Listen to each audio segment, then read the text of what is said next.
कविता का शीर्षक है जब प्यार किसी से होता है। मुझे नहीं पता, जब दुनिया गुरुत्वाकर्षण के बारे में नहीं जानती थी तब पेड़ों से गिरते हुए सेब और जमीन से उठते हुए कदमों को कैसे समझती थी।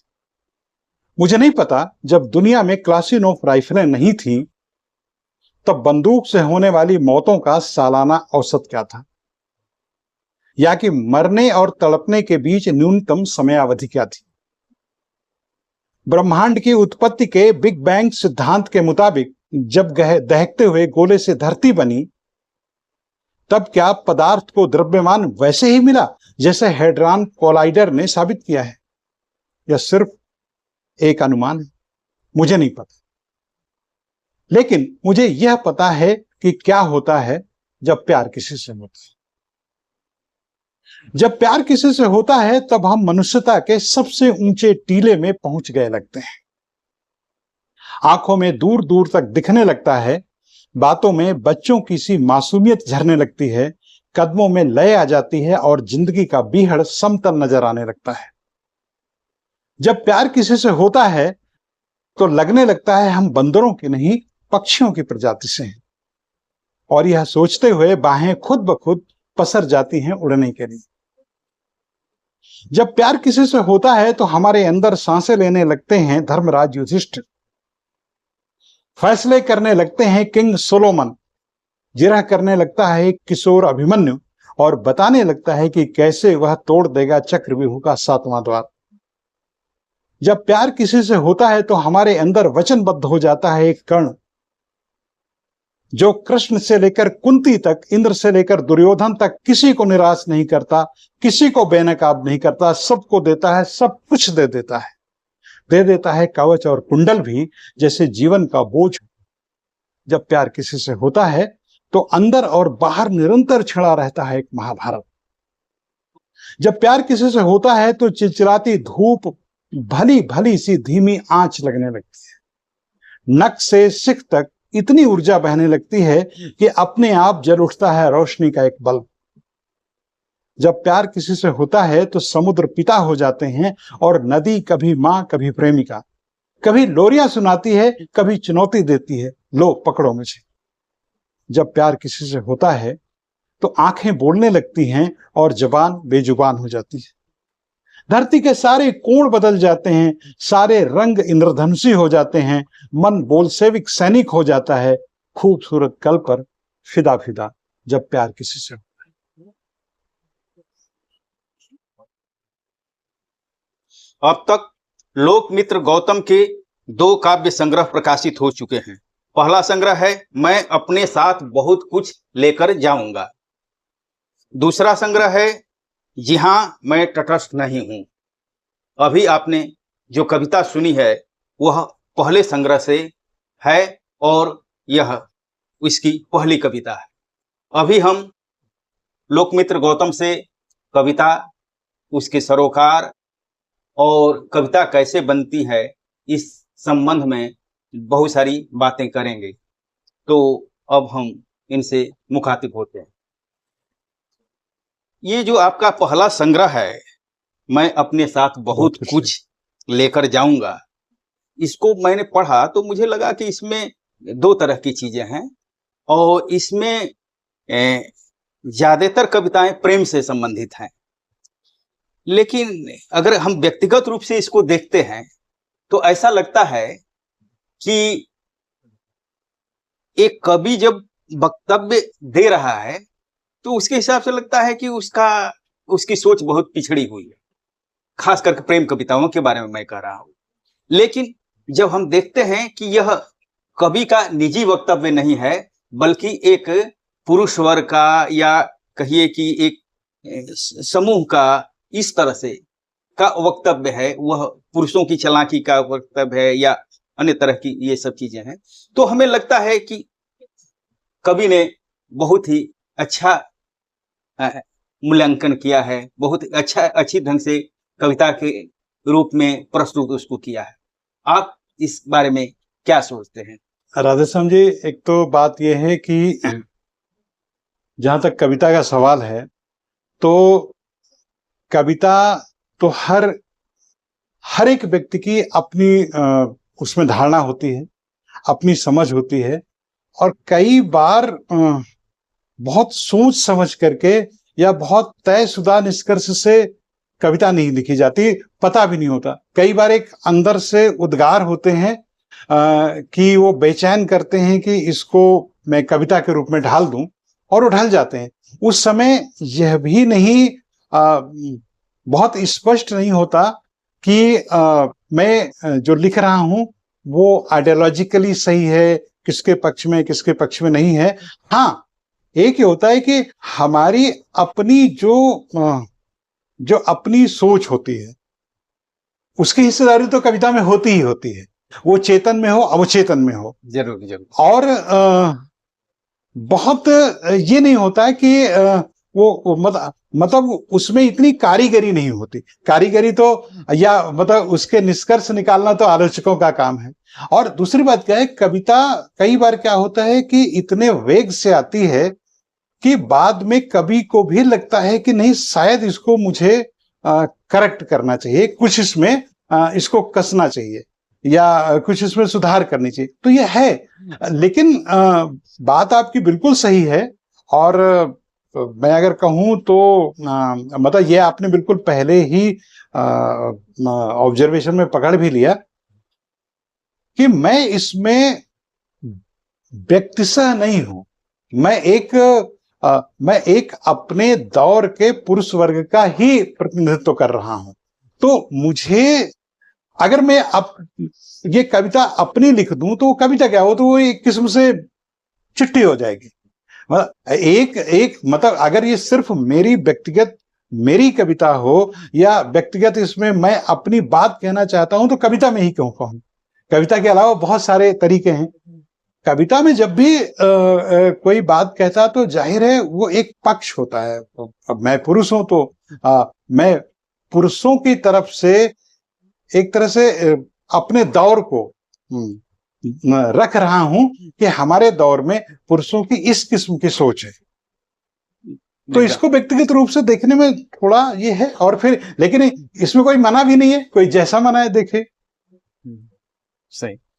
तो अभी आपने पढ़ा और एक दिन आपने बातचीत में कहा भी कि कभी लगातार उसमें संशोधन भी करता है। हाँ। तो क्या इस संकलन के छपने के बाद आपने अपनी कविताओं में रद्दोबदल भी कुछ किया है? रद्दोबदल किया है और बहुत इच्छा है। बल्कि मैं ये चाहता हूं कि मेरी ये कविताएं अब जब दोबारा आए तो इस रूप में ना आए, बल्कि इस चीज को लेके मैं अंदर ही मतलब एक मनाता हूं भगवान से कि बहुत लोगों तक ना पहुंची हो, अब पहुंचे। तो क्योंकि हर किसी को लगता है कि मैं बेहतर से बेहतर अपनी चीज को, अपने प्रोडक्ट को करूं। लेकिन ये तो सब कविता है। मैं आपको एक इंस्टेंस बताऊं कि महात्मा गांधी के बारे में। महात्मा गांधी इस बात को लेकर बहुत बार और बहुत तरीके से कहा है। पहले तो उन्होंने बहुत सीधे तरीके से कहा कि देखिए, अगर मैंने अपने जीवन में 3 वक्तव्य दिए हैं तो मेरे तीसरे वक्तव्य को मेरा प्रतिनिधि वक्तव्य माना जाए, क्योंकि मैं तीसरी बार जो उसी बात पर कुछ बोला हूं तो 2 बार के बोलने से मैंने उसको सुधार किया है या उस पर मेरी आगे की बात हुआ है। तो एक तो ये बात है। फिर उन्होंने एक मतलब बहुत जगह कहा, तो एक बात उन्होंने ये भी कही है कि कई बार हम एक खास परिस्थिति में खास इमोशन में कुछ पलों के लिए मतलब ऐसा सोचते हैं कि वो जरूरी नहीं कि वो पल हमेशा हमारा प्रतिनिधि करे। हमें मतलब हो सकता है वो एक अमर वाक्य निकाल दे, अमर बात कह दे, या हो सकता है वो इतनी तात्कालिक हो कि उसके बाद उसका कोई अर्थ न रह जाए। तो ये तो है कि मतलब अभी मैं कल एक कवि को सुन रहा था तो उन्होंने बाबा नागार्जुन के संदर्भ से बात कही कि नागार्जुन कहते थे कि जब भी किसी कवि का कोई कविता संग्रह उसका नया आए, मतलब एडिशन आए, तो उसे अपनी कविताओं को फिर से संपादित करना चाहिए। अच्छा। और उसमें जहां पर उसे लगे कि मुझसे कुछ जल्दबाजी हुई है, कुछ गलती हुई है, तो बहुत ईमानदारी से सुधार दे। और दुनिया के बारे में मैंने इस बारे में बहुत पढ़ा। ओ हेनरी की कहानियों के बारे में, उन्होंने अपनी कई कहानियों के 12-12 बार संपादन किया है। एक दो बार नहीं, 12-12 बार संपादन किया है। और बाद में वो इतनी फाइन कहानियां बन गई, इतनी कहानियां बन गई कि वो कविताओं जैसी हैं, कि मतलब वो एक बात कहते हैं, उस बात से अनेक संदर्भ निकाले जा सकते। तो ओ हेनरी का कहना है कि ये मेरी पूंजी है, मैं बार बार इसको बेहतर बनाने की कोशिश करता हूं। तो अभी मुझे लगा आपने दो बातें की, एक तो गांधी के हवाले से कही कि विचार में कैसे संशोधन होता रहता है, कैसे किसको मानना चाहिए। इसका मतलब है कि आप यह मानते हैं कि कविताओं में भी संशोधन होना चाहिए, कहानियों में भी संशोधन होना चाहिए, माने तमाम तरह की चीजों में संशोधन होना चाहिए। देखिए, संशोधन के दो अर्थ हैं। संशोधन का एक तो यह है कि जब हम कोई रचना करते हैं तो हमारी हमारी मूलभूत जो पक्षधरता होती है वो तो लगभग वही रहती है। कहने के तरीके को कितना धारदार बनाया जा सकता है, कितना बेहतर बनाया जा सकता है, कितना वो एक्सप्रेसिबल होना चाहिए, कितना वो बेहतर तरीके से कहा जाए, ये परिवर्तन तो मैं चाहता हूं हमेशा, मतलब सब मोह तो कर जाए। लेकिन अगर मैं ये कहूं कि मैंने आज जो कही 10 दिन बाद, 1 साल बाद, या कुछ सालों बाद मैं बिल्कुल उसके उल्टा जा रहा हूं, तो मुझे वो खारिज करके फेंक देना चाहिए, वो उसमें सुधार नहीं करना चाहिए।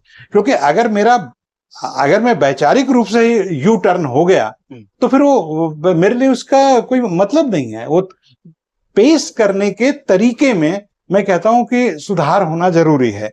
जितना ज्यादा से ज्यादा सरल सरस अभिव्यक्ति बनाई जाए वो सबके हित में है। लेकिन आज मैं मान लीजिए हत्यारों के खिलाफ खड़ा हूं और कल मुझे लगे नहीं मैं गलत था, मैं हत्यारों के पक्ष में खड़ा हुआ, तो मेरी उस रचना कोई अर्थ नहीं है, तो उसको मुझे फाड़ के फेंक ही देना चाहिए। वो उसमें सुधार का मेरे समझ में उसमें सुधार की कोई गुंजाइश नहीं है। लेकिन हाँ, व्यक्त करने के ढंग में जितना बेहतर बनाया जा सके, क्योंकि कविता अंततः तो एक कला है, ये भी तो मानना ही पड़ेगा। बात कहने के अलावा भी बात कहने का ढंग भी तो है कविता। अच्छा, ये बताइए, आपने बड़े मजेदार ढंग से आपने चिट्ठी और कविता का फर्क ये किया।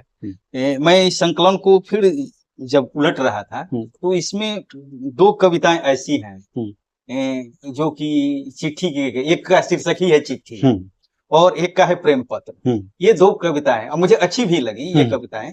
तो मैं चाहूंगा कि जरा चिट्ठी का आप पाठ करें। ठीक। एनकाउंटर स्पेशलिस्ट कहे जाने वाले उस पुलिस सब इंस्पेक्टर को अब भी यकीन नहीं हो रहा कि मारे गए आतंकवादी की कसकर बंद मुट्ठी से मिला पुर्जा उसके महबूब की चिट्ठी थी, उसकी आखिरी निशानी, जो उसने उसे आखिरी बार बिछुड़ने से पहले दी थी। ना कि किसी आतंकी योजना का ब्लूप्रिंट, जैसा कि उसके अफसर ने उसके कान में फुसफुसाते हुए बताया था। पुलिस अफसर के मुताबिक भला कागज के एक टुकड़े के लिए भी कोई अपनी जान देता है? नामुमकिन, ऐसा हो ही नहीं सकता। काश अघाई उम्र का वह अफसर कभी समझ पाता कि चिट्ठी महज लिखे हुए कागज का टुकड़ा नहीं होती, या निवेश पत्र भर नहीं होती कि वक्त और मौसम के मिजाज से उसकी कीमत तय हो, कि मौकों और महत्व के मुताबिक आंकी जाए उसकी ताकत। काश सिर्फ आदेश सुनने और निर्देश पालन करने वाला वह थुलथुल पुलिस ऑफिसर, जो खाली समय में अपने जूनियर को अश्लील एसएमएस भेजता रहता है, कभी समझ पाता कि चिट्ठी के कितने रंग होते हैं, उसकी कितनी खुशबुएं होती हैं, कि कैसे बदल जाते हैं अलग अलग मौकों में चिट्ठी के मायने।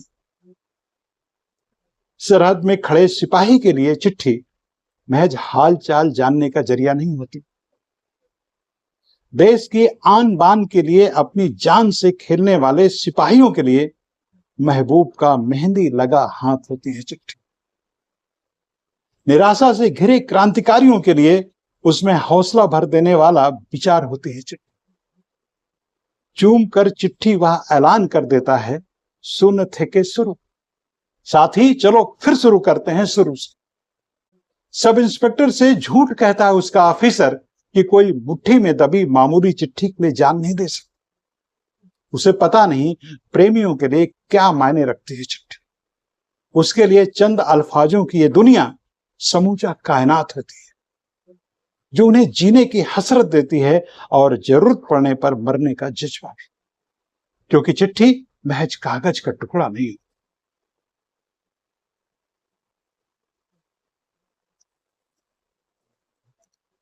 अभी हम लोग पहले कविता संग्रह पर खास करके केंद्रित बात कर रहे थे। दूसरे कविता संग्रह पर अब हम आते हैं। यह जो दूसरा कविता संग्रह है, मुझे लगता है कि लोकमित्र गौतम ने इसमें ज्यादा प्रौढ़ रुख अख्तियार किया है। इनकी कविताएं पहले का संग्रह से ज्यादा अच्छी हैं, वैचारिक रूप से भी अच्छी हैं, और इसमें जो चित्रण है वो भी अच्छा है। शैली के हिसाब से भी मुझे ज्यादा बेहतर लगे। बल्कि जब ये संग्रह प्रकाशित होने को था तो मैंने इसकी जो शुरू में 2 आलेख हैं उसमें से एक आलेख मेरा भी है। तो इस दृष्टि से मैं चाहूंगा कि गौतम जी आप इसमें से जो आपको प्रिय कविता लगती है उसे पढ़ें। ठीक। कविता का शीर्षक है, हमेशा अच्छा नहीं होता सब कुछ जानना। अच्छा है कुछ पहेलियां ताउम्र पहेलियां बनी रहें। अच्छा है कुछ पहेलियां ताउम्र पहेलियां बनी रहें, ताकि खाया पिया हजम होने में दिक्कत न हो। बना रहे उन पर भरोसा जिन्हें हम करते हैं प्यार। उन पर शर्म न आए जिन्हें हम मसीहा मानते हैं। आओ जिंदगी के गति के तमाम झमेले न्यूटन के हवाले कर दें और चादर तान कर बेफिक्र सो जाएं, क्योंकि सब कुछ जानना हमेशा अच्छा नहीं। जानकारियों का बोझ जिंदगी का मजा किरकिरा कर देता है। जैसे अंगुलियों के दरमियान चम्मच का हस्तक्षेप दाल भात का मजा नहीं लेने देता। जैसे महंगे कपड़ों की चिंता टपके को चूसने नहीं देती। जैसे नफासत की च्युइंगम खुलकर हंसने नहीं देती, ऐसी ही जानकारियों का रक्षा कवच हमें जिंदगी की गहराइयों में डूबने नहीं देता। जानकारियां हमें हार की धुकधुकी से दो चार नहीं होने देती। जानकारियां हमें हार की धुकधुकी से दो चार नहीं होने देती। जानकारियां हमसे हार की दहशत छीन लेती हैं। जो दहशत हमारी सांसों की घुटन से पैदा होती है और आंखों में रक्स करती है। जो दहशत हमसे छीन कर हमारे ही तमाम शब्द हमें पकड़ा देती है। गो गो गो का एक विलंबित आर्तनाद, हारने से पहले हार का पता होना, हारने से पहले हार का पता होना हमें नहीं जानने देता कि स्तब्ध हो जाना किसे कहते हैं। और हार जाने पर दिल के पास गुर्दों में जब हुक सी उठती है, उस पर आंखों के सामने जो पीला पीला अंधेरा छा जाता है, बंद आंखों में वो कैसा लगता है। जानकारियां हमें उस पागलपन से वंचित करती हैं, जो पागलपन हम जीत की खुशी में अजनबियों को हठात चूम कर दर्शाते हैं। जानकारियां हमें उस पागलपन से वंचित करती हैं, जो पागलपन हम जीत की खुशी में अजनबियों को हठात चूम कर दर्शाते हैं। जानकारियां हमारी अथाह खुशियों को मामूली बना देती है। फिर हम धरती पर चलते हुए खुद को नील आर्मस्ट्रांग की तरह भारहीनता में तैरता हुआ नहीं पाते। जानकारियां हमारी जीत को रणनीति बना देती हैं। जानकारियां हमारी कोशिशों को समीकरण बना देती हैं। जानकारियां हमारी सफलता को फार्मूला बना देती हैं। उन्हें हमेशा हमेशा के लिए नियमबद्ध कर देती हैं। जानकारियों की भाषा में हम अपनी तेज तेज धड़कती धड़कनों को सिर्फ 1, 2, 3, 4, 5 की संख्या में सुन पाते हैं। सारी सिम्फनियां ध्वनियों का महज कोलाज हो जाती हैं। इसलिए सब कुछ जानना हमेशा अच्छा नहीं होता। माना कि सच्चाई सच्चाई है, पर किसे सुनना अच्छा लगता है कि वह झूठा वायदा था जो पहले चुंबन के पहले किया गया था। उन पलों में जानकारी की चक्की दिल के इतने टुकड़े करती है जिससे ज्यादा टुकड़े आधुनिक अभियांत्रिकी में संभव ही नहीं। जानना हमेशा अच्छा नहीं होता कि पानी से भरा काला बादल बरसेगा नहीं, हंस हंस कर बात कर रहा अधिकारी छुट्टी नहीं देगा, इंसाफ की डींग हाँकने वाला पुलिसिया इंसाफ नहीं करेगा, और साथ जीने मरने की कसम खाने वाला हमसफर दगा दे जाएगा बीच रास्ते। ये जानकारियां नहीं, ये विनम्रता से दिए गए इच्छा मृत्यु के आदेश है। माना जरूरी है जानकारियां जैसे जीवन के लिए जरूरी है आग। आग जिसमें रचे जीवन, आग जिसमें तपे जीवन, आग जिसमें पके जीवन, आग जिसमें खाक ना हो आज, आग जिसमें खाक राख ना हो कल। जानकारियां हमारे आगे पीछे ही ना चले, पीछे पीछे भी ना चले, साथ साथ चले। प्रेमिका की तरह गलबहियां डालें, दोस्त की तरह आगाह करें, ताकि बची रहे हमेशा कच्ची उम्र की मासूमियत, चौंकने की सहजता, ललकने का लड़कपन, खटकता रहे शुभचिंतकों को हमारा थोड़ा सा भूंदूपन। जानकारियां बना रहने दें बिना तर्क वरिष्ठता का लिहाज, ताकि कोई भी सिखा दे अपने से छोटों को, और छोटे सब कुछ जानते हुए भी बने रहें थोड़े से अनजान, कायम रहे बड़ों का बड़प्पन। विज्ञान ने दुनिया को कितना ही क्यों ना दिया हो, विज्ञान ने कितनी अंधेरी सुरंगों में हमें रोशनी ना दिखाई, लेकिन अगर यही विज्ञान की रोशनी हमें भ्रूणों को स्त्री और पुरुष दिखाए, तो बेहतर है हम अज्ञानी ही रहें और मानते रहें बच्चे तो ईश्वर की देन है। गणित की समझदारी अगर हमें लड़के और लड़की में तकसीम करना सिखाए, तो बेहतर है हम गैर समझदार ही रहें, ताकि हमारी अलसाई सुबहें उम्मीदों की खुशबू से तरबतर हों, ताकि हमारी ख्वाहिशों का रंग चटक हो, ताकि हम रोमांचित रहें गुलाबी रंग से। बहुत अच्छा। ये मेरी अंदर से उत्साहित करने वाली, उमंगित करने वाली कविता है। अच्छी कविताएं हैं, और कविताओं पर तो बहस होती ही रहेगी, या कोई भी चीज बहस। अगर आपको लोग पढ़ना चाहें तो मेरा पहला, जिनके पास ये संकलन नहीं पहुंचता है, उसको कैसे पढ़ेंगे? मेरे पहले संग्रह की सारी कविताएं गूगल के कविता कोश में मौजूद हैं, और दूसरे संग्रह की करीब 20 कविताएं भी हैं। दूसरा कविता संग्रह एक संपूर्ण संग्रह के रूप में वहां नहीं है, लेकिन लगभग मेरी 80% कविताएं गूगल में है। कविता कोश में लोकमित्र गौतम से आप सर्च कर सकते हैं, वहां मेरी कविताएं पढ़ सकते हैं। मैं आपसे सवाल करना चाहूंगा कि आप तो मूलतः पत्रकार रहे हैं जी, तो कविता के प्रति आपका झुकाव कैसे हुआ? नहीं, कविता का झुकाव मुझे लगता है इसमें या तो हमेशा था, मतलब मैं बहुत चेतनापूर्ण ढंग से कविता में नहीं आया। मैं इसके पीछे एक शायद मेरे बचपन की कहानी है कि हम मेरे अलावा 3 और भाई, हम 4 भाई हैं। हम 4 भाई, और मतलब हमारे परिवार में हम 4 भाई हैं। तो जब हम इस लायक हुए, जानने समझने लायक, तब तक हमारी तीनों बहनों की शादी हो चुकी थी। तो आमतौर पे हम घर में 4 भाई और माँ बाप ये बचे। तो पिताजी कानपुर में सर्विस करते थे और बड़े भाई साहब उनके साथ रहते थे। उस दौरान मैं घर का, गांव में जो रहने वाले हम जो 4 लोग गांव में रहते थे, उनमें मैं सबसे बड़ा पुरुष सदस्य था, और मेरी उम्र रही होगी करीब 12-13 साल। तो मुझे घर के वो तमाम काम सौंप दिए गए जो परंपराएं कहिए, घर के रीति रिवाज थे, कि हमारे घर में ठाकुर जी नहलाने का एक चलन था। तो ये कह दिया गया कि ये काम तुम्हारा है। अच्छा।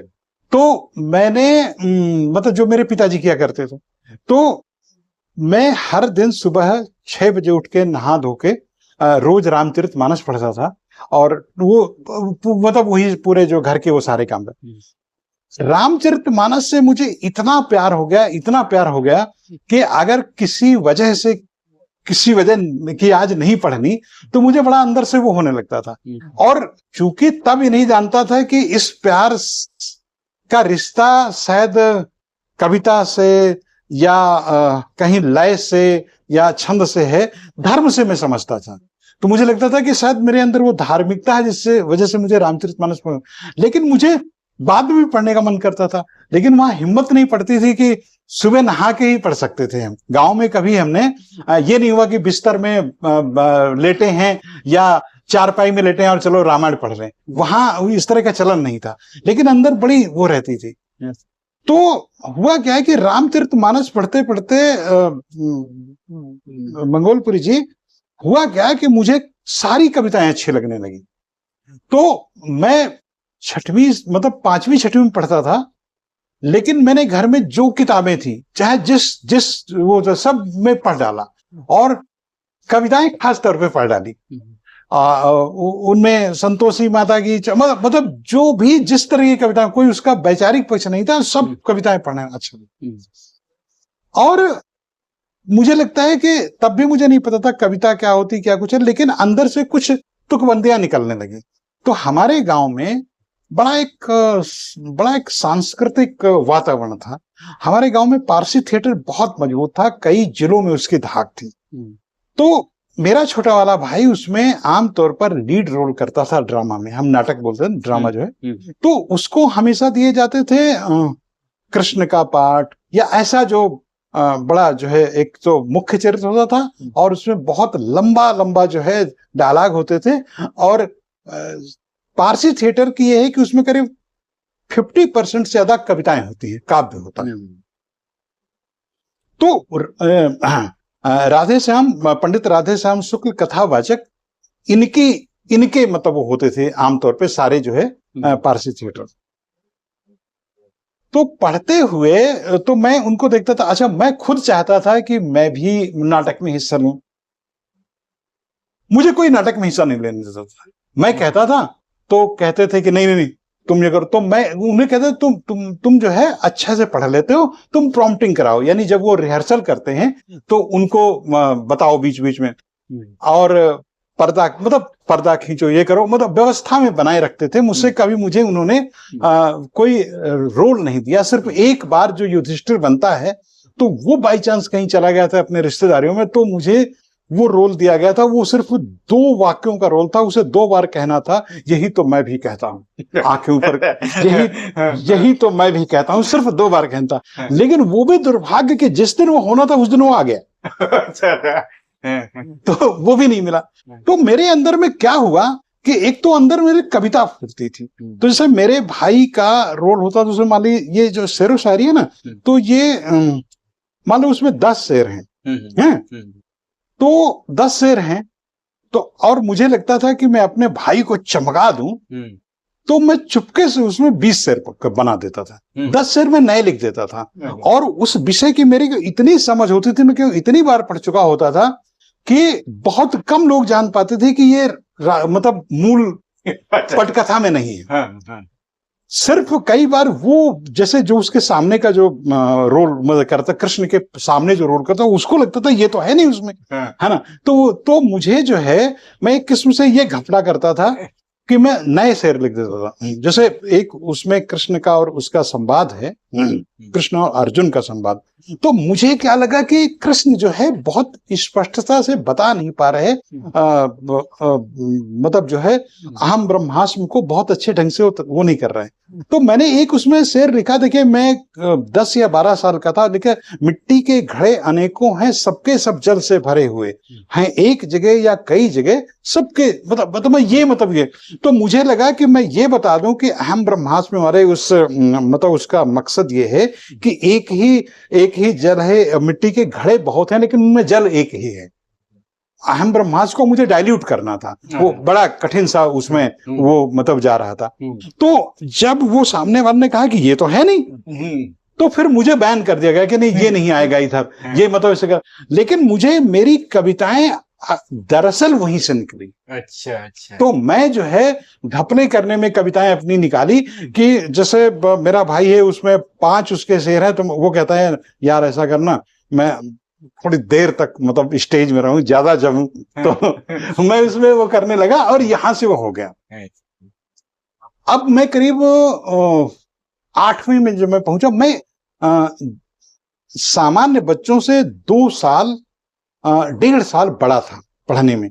क्योंकि क्या हुआ कि जब मेरी सबसे छोटी वाली बहन की शादी हुई तब मेरी उम्र करीब 5 साल थी।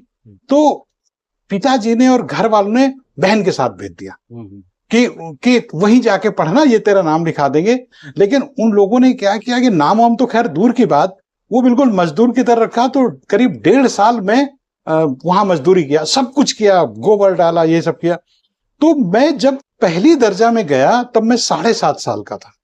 लेकिन चूंकि मेरी इतनी ट्रेनिंग हो गई थी घर में इन सब माहौल से, तो मुझे जो मतलब स्कूल के अध्यापक थे उन्होंने तीसरी दर्जा में बैठा दिया, ना तू एक लायक नहीं है, ऐसे करके। तो मैंने वो किया, नहीं तो मैं इस किस्म का था। तो मैं जो एक कविता के बारे में बता रहा हूं कि जब मैं 8वीं पास कर लिया,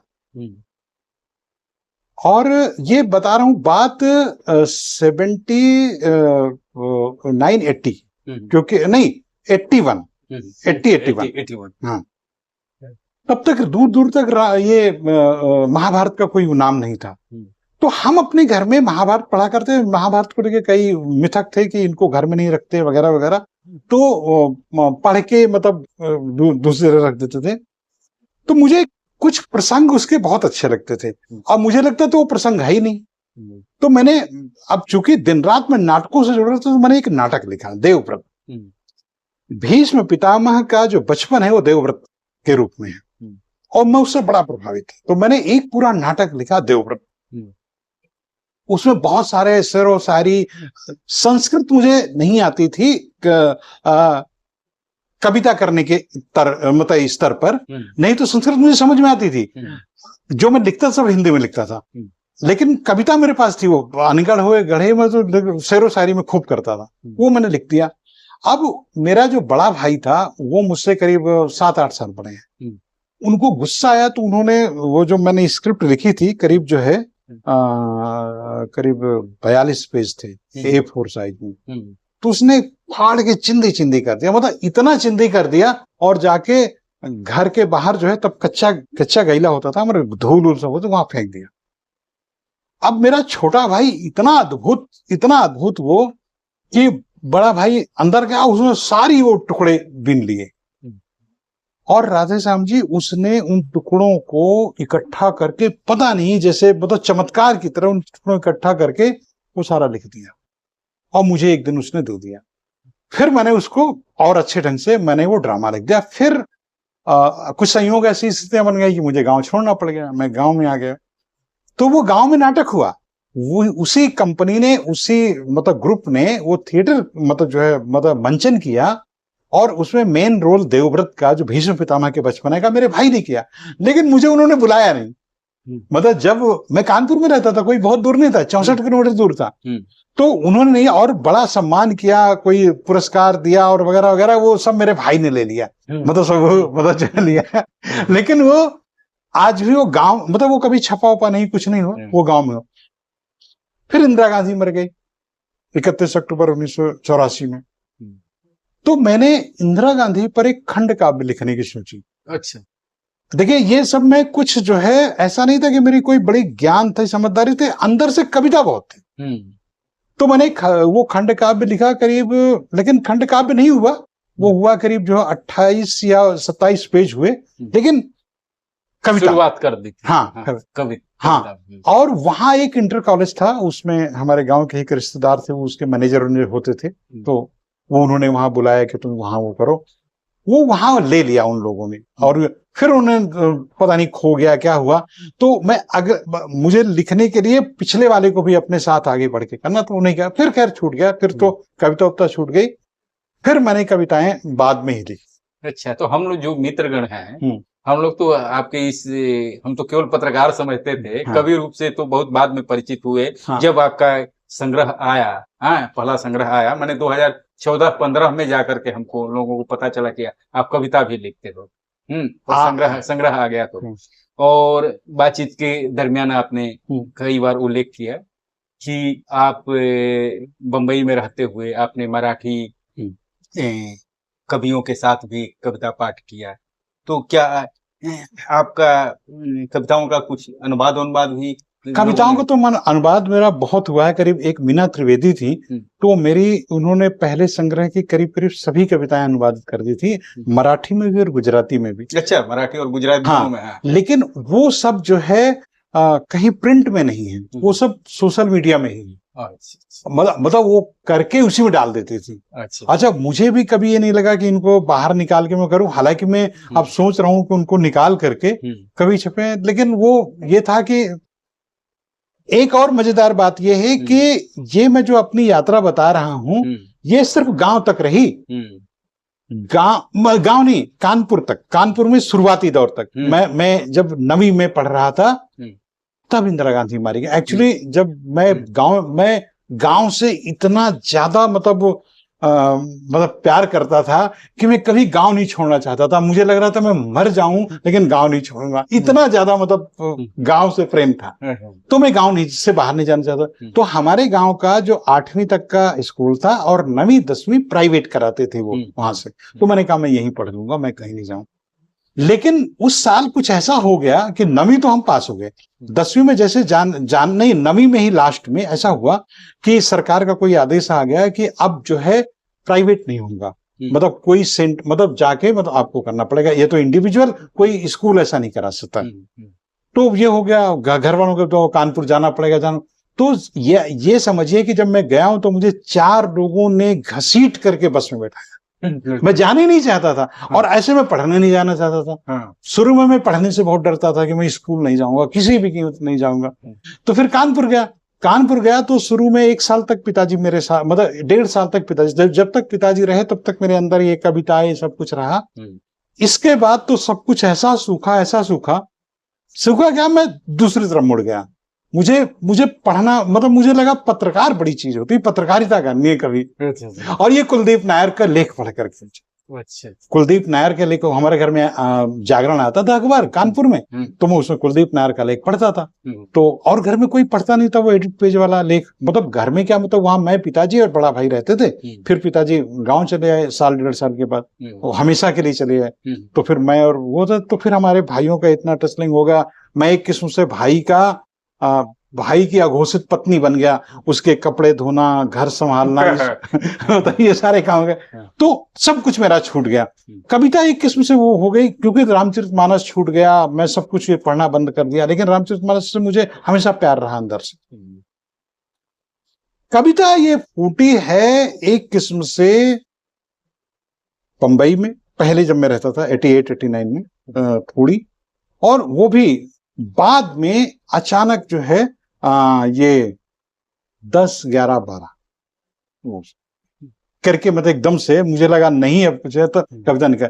और जो आप कहते हैं कि आपको बाद में पता चला, आप तो कविता की बात करते हैं। मैं माया में नौकरी करता था, तो जब मैं कभी कोई फिल्मी गीत पर कोई प्रतिक्रिया देता था या कोई रिकॉर्ड कर देता था, तो लोग सब हैरानी से देखते थे। मुझे इतना रूखा आदमी समझा जाता था कि अरे मुझे फिल्मी गीतों से भी रुचि है क्या, जबकि उन लोगों को मैंने कभी बताया नहीं कि मेरी दिली ख्वाहिश तो फिल्मों में गाने लिखना ही है। लेकिन वहां मुझे रखा गया था अनुवाद करने के लिए और आर्थिक विषयों पर लिखने के लिए। तो मुझे मान के चलते थे कि मैं इतना ड्राई, इतना रूखा सूखा हूं कि मैं फिल्मों के बारे में या फिल्मों के गीत के बारे में, तो मेरे जानने वाला, मेरे साथ रहने वाला कोई नहीं जानता कि मैं कविताएं भी लिखता हूँ। इवन वीना भी नहीं जानती थी, पत्नी भी मेरी नहीं जानती, कोई नहीं जानता था कि मैं कविताएं भी लिख सकता हूं। और आपके अलावा मेरे जानने वालों में से किसी ने मेरी कविताएं सुनी भी नहीं, मतलब सुनी भी नहीं, क्योंकि उनको स्वीकार नहीं होता कि अच्छा, ये बताइए कि आप कुछ दूसरी पत्रिकाओं में, दूसरी भाषाओं में, दूसरे देशों की इस तरह के चीजों में भी लिखते पढ़ते रहे हैं, और इस तरह का खास करके कविता का भी अनुवाद करते और उस तरह का, तो उसका क्या प्रसंग है? उसका प्रसंग यह है राधे श्याम जी, प्रसंग क्या है, वो एक किस्म से जरूरत थी। मैं जब दिल्ली में रहता था तो जब मैं जिन साथियों के साथ रहता था तो मेरा स्वभाव थोड़ा सा अलग था। मैं एक किस्म से कमाने पर जोर देता रहा। मुझे लगता है कि मुझे किसी से पैसे ना मांगने पड़े, मुझे कमाना है हर हालत में, चाहे मजदूरी करके कमाना हो चाहे जिस किस्म में। तो मैं फ्रीलांसिंग बहुत करता था और किसी तरीके से मैं कमाने पे जोर देता था। तो ये करीब करीब जो है 92-93 की बात है कि मैं आमतौर पे स्टेट्समैन के सामने जो है पहले पीछे की तरफ एक आदमी पुरानी किताबें बेचता था और बड़ी बड़ी चीजें मतलब उसके पास आती थी, लेकिन वो बेचता तो पुरानी किताबें थी, लेकिन उसको पता होता था कि ये कीमती किताब है, ये कीमती चीज है। तो एक बार मैंने देखा कि उसके पास एक पूरा अमेरिकाना, मतलब एक्चुअली क्या है, अमेरिका ने एक अच्छा काम किया है कि उसने अपने मतलब देश के कल्चर, उनकी अर्थव्यवस्था, उनका इतिहास, उनकी मतलब जो भी है, मतलब सब कुछ का एक मतलब किताबबद्ध कर दिया है चीजों को। तो 12 खंडों में, 12 या 11 खंडों में उसके पास अमेरिकाना पड़ा था। मैंने देख लिया कि ये तो बड़ी काम की चीज है, और मैंने कहा ये तो देखिए दिमाग में कबाड़ी है, इसको क्या पता होगा ये कितनी कीमती चीज है। तो मैंने उससे कहा कि मुझे लेना है। अच्छा, वो बिहार के थे, बहुत मतलब काम तो यही करते हैं लेकिन इंटेलिजेंट आदमी। कह रहा तुम्हारे पास के नहीं है? तो मैंने कहा कि हाँ क्यों नहीं, मुझे तो लेना है। तो मैंने कहा कितने के? मैं इसके 1000 रुपए दे सकता हूँ, मैंने अपनी तरफ से। उसने कहा ये 12,000 रुपए का, एक नया पैसे कम। तो मैंने कहा तो अरे इतने पैसे का, और मैंने एक वगैरह नहीं, मैं कैसे ले सकता हूँ ये करके। अच्छा, अंदर से मेरी धुकुर पुकुर भी कि ये मुझे मिल जाए तो बड़ी काम की चीज है, मुझे लगा बड़ी काम की चीज है और मिल जाए। तो करते करते मैंने कहा कि मैं 6,000 दे दूं। उसने कहा एक नया पैसा कम नहीं कर। अंत में उसने कहा मैं सिर्फ तुम्हारे लिए 11,000 कर सकता हूँ। अच्छा, मुझे क्या लगा, वो बाहर भी आया, मैं छोड़ के चला भी गया, लेकिन मेरे अंदर पता नहीं वो दहशत हो गई कि कोई ले जाएगा इसे। तो मैंने उससे कहा कि मैं 5,000 तुम्हें रुपए हाथ दे दूंगा, बाकी करके दे दूंगा, मुझे ये दे दो। तो राधे श्याम जी मैं वो ले आया, इतना बड़ा कि कम से कम वो है ही, कम से कम मुझे लगता है कि 28-30 किलो की है वो सारी किताबें, 2-3 चक्कर में मिलेगा। उसमें एक पूरा अमेरिका का काव्य है, एक जो इंसाइक्लोपीडिया है, उसमें पूरी अमेरिका की कविताएं हैं। अच्छा, मैं वो 11,000 रुपए निकालने के लिए, उनका अनुवाद करने के लिए सोचा। तो उसमें एक खंड है पूरा, एक खंड है सिर्फ अश्वेत कवियों का। अच्छा, और उन बहुत अच्छी कविताएं हैं। और बड़ी अमेरिकी अश्वेत कवि, हाँ की तमाम नहीं, अमेरिकन, अच्छा सिर्फ अमेरिकन, हाँ। जिसमें वो डोमिनिक गणराज्य भी हैं, मतलब ये जो मतलब वेस्ट इंडीज वाला हिस्सा, वो भी, वो अमेरिका उसको एक किस्म से अपना ही मानता होगा, जो भी है, मतलब वो भी है। तो लेकिन वो उस समय अमेरिकन जो अश्वेत कवि, और आप हैरान करेंगे कि उसमें मैंने ऐसी ऐसी कविताएं पढ़ी जो बहुत यहाँ बड़े बड़े कवियों के उसमें बड़े हिस्से शामिल हैं। जैसे उसमें एक डिस्टेंट ड्रम कविता है, दूर के ढोल, और वो बड़ी छोटी कविता है, दूर के, मतलब ये जो मुझे लगता है जो मुहावरा है, दूर के ढोल सुहावने होते हैं, वो उसी कविता से हो सकता आया हो, क्योंकि वो कविता करीब 150 साल पुरानी थी, 150 साल पुरानी करीब वो। और तो उस जमाने में थोड़ा ये अखबारों में भी समझ थी, अखबार में साहित्य छपता था। तो अमर उजाला ने मेरी नियमित वो कविताएं छपी। उसमें एक जो है prayer in the battle ground, ये वो एक कवि जो पत्रकार भी है और कवि भी है, वो मतलब नाम नहीं है अचानक का, मार्क ट्वेन की जो है कविता है, और वो इतनी अच्छी कविता है, वो एक किस्म से आख्यान है। Prayer in the battle ground, युद्ध भूमि में प्रार्थना, मैंने उसके युद्ध भूमि में प्रार्थना के नाम से किया। तो इस किस्म से मैं वो करता रहा, लेकिन ये सिर्फ पैसा कमाने के लिए, मतलब अपनी जो है रुचि और उसमें, लेकिन इर्द गिर्द के लोगों को भनक नहीं लगी कि मेरे अंदर कविता का भी तत्व है। हाँ, सच में धन्यवाद बातचीत के लिए और कविता अपने जीवन के बारे में बतलाने के लिए।